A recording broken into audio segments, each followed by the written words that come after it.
पुणेरी pattern म्हणजे आपुलकीचा हात आणि विश्वासाची साथ, IT करिअरची खरी सुरुवात. त्यामुळे आमच्या चॅनलला आत्ताच सबस्क्राईब करा.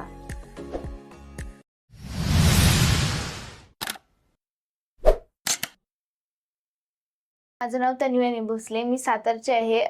माझं BCom झालेलं आहे. 2025 पासआउट इयर आहे.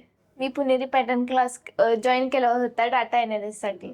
आज माझं सक्सेसफुली प्लेसमेंट झालंय. Thank you Puneri pattern and team. आपले स्टुडंट आहेत तन्वी अनिल भोसले. आज यांचं प्लेसमेंट झालेलं आहे. त्यांचं education background bachelor of commerce आहे. बेसिकली आपल्या विद्यार्थिनी साताऱ्याच्या आहेत.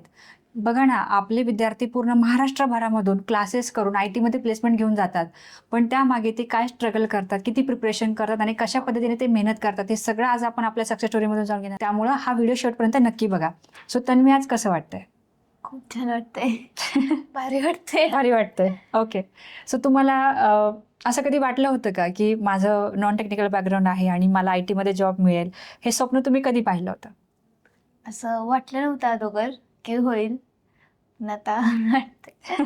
झालं. ग्रेट. मग पुणेरी पॅटर्नच का? असे खूप सारे क्लासेस आहेत, साताऱ्यामध्ये आहेत, पुण्यामध्ये आहेत. मग पुणेरी पॅटर्नच का चॉईस केलं? म्हणजे व्हिडिओज ही बघितले, त्याच्यामुळं जास्त भारी वाटलं. भारी वाटलं. Okay, great. खूप चांगली गोष्ट आहे. मला सांगा, पॅरेंट्स काय करतात?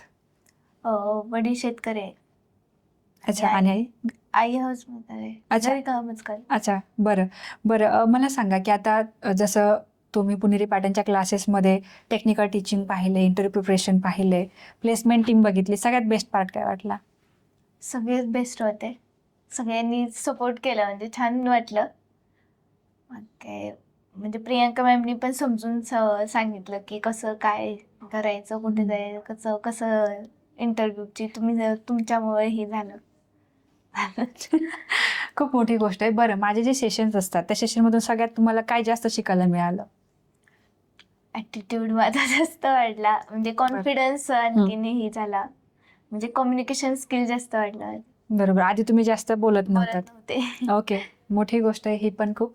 सो आज जो इंटरव्ह्यू दिला तुम्ही, त्या इंटरव्ह्यूमध्ये आज काय काय कामाला आलं, जे इथे तुम्हाला शिकायला मिळालं? कॉन्फिडन्स. तुम्ही कॉन्फिडेंटली बोललात आज? हा. घाबरला नाहीत? नाही, का अजिबात बरं? नाही.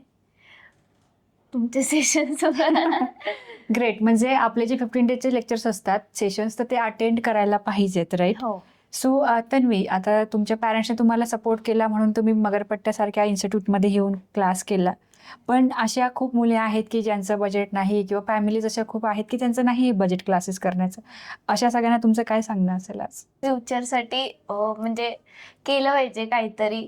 इन्व्हेस्टमेंट कुठे ना कुठेतरी एज्युकेशनसाठी तर झालीच पाहिजे इन्व्हेस्टमेंट. म्हणजे फ्युचर चांगलं होतं त्यांच्यामुळे. बरोबर बरोबर. तर मला सांगा की आता आपल्या महाराष्ट्रामध्ये खूप सगळ्या अशा महिला आहेत की ज्यांना पुण्यामध्ये यायची पण परमिशन नाही आहे, की क्लास करायचा असेल तर तो ऑनलाईनमध्ये कर किंवा नको करू असं. तुम्हाला घरच्यांनी फ्रीडम दिलं, त्याचा तुम्ही सदुपयोग केला ना, आज तुमचं चांगल्या कंपनीत प्लेसमेंट झाले. अशा महिलांच्या पॅरेंट्सला तुमचा आज काय संदेश आहे? त्या पालकांना माझं हे म्हणणं असेल की तुमच्या मुलींना परमिशन द्या बाहेर पडण्यासाठी. त्यांना त्यांच्या पायावर उभं राहू द्या. सो आता आपल्या टेक्निकल टीचिंग सोबतच प्लेसमेंट टीम पण आहे. त्या प्लेसमेंट टीमचा तुम्हाला कसा फायदा झाला प्लेसमेंटसाठी आज? प्लेसमेंटसाठी खूप फायदा झाला. श्रद्धा मॅम सपोर्ट करत होत्या, कॉल करत होते की आहे. बाकी काय, छान मस्त वाटलं. ग्रेट. खूप चांगली गोष्ट आहे. सो आज पुणेरी पॅटर्न आणि टीमसाठी काय सजेशन आहे का? म्हणजे सगळी टीम तर आहेच ऑब्व्हियसली, बट तरी पण अशी एखादी गोष्ट की जी तुम्हाला असे वाटते की नाही, इथे थोडंसं सजेशन द्यायचं असं? नाही, बेस्ट आहे. सगळं काही चांगलं आहे? बेस्ट आहे, काही नाही असं सजेशन देण्याचं. ग्रेट. खूप चांगली गोष्ट आहे. सो तन्वी, तुमच्या इथून पुढच्या करिअरला आणि इथून पुढच्या जर्नीला पुणेरी पॅटर्न टीमकडून खूप खूप शुभेच्छा. थँक्यू.